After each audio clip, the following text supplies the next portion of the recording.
सच कहै छियौ तोरा मारबो बदमाशी के भूत तोहर झारबो रे बेटा सुन।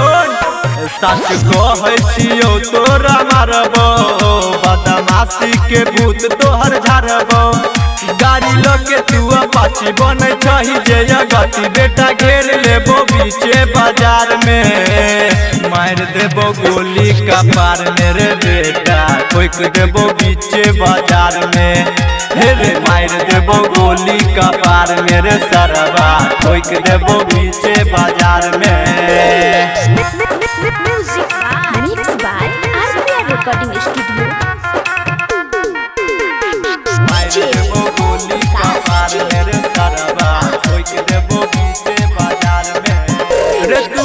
करो साथे नहीं लगी है रे हाथे दिमाग रे बेटा सनक गेल छौ हम करबो इशारा रे चलतो ने चारा तोरा मनवा रे बेटा बहक गेल छौ रे तू रह के करो साथे नहीं लगी है रे हाथे दिमाग रे बेटा सनक गेल छौ हम करबो इशारा रे चलतो ने चारा तोरा मनवा रे बेटा बहक गेल छौ रे तो हट्याम छो अभियो सुधर जो गलत रास्ता से घुर के तू घर जो।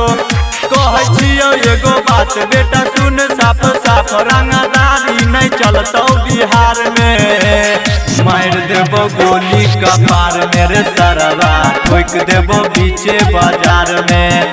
हे रे मार देबो गोली कपार मेरे सरवा ठोक देबो बीचे बाजार में। Music mix by RPR recording studio.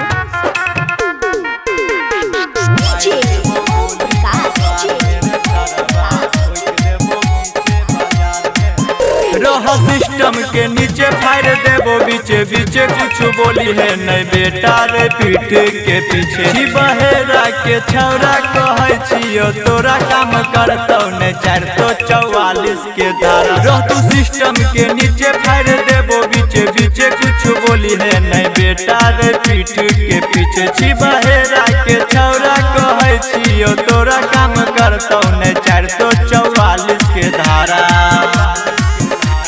Rocky छियै हमर नाम रे पूरा जिला में छियै बदनाम रे हम लके दुनली घूमै छियै गली गली नाम चलै छै हमर जाबार में मार देबो गोली कपार मेरे सरवा ठोक देबो बीचे बाजार में। हे रे मार देबो गोली कपार मेरे सरवा ठोकबो बहेरे बाजार।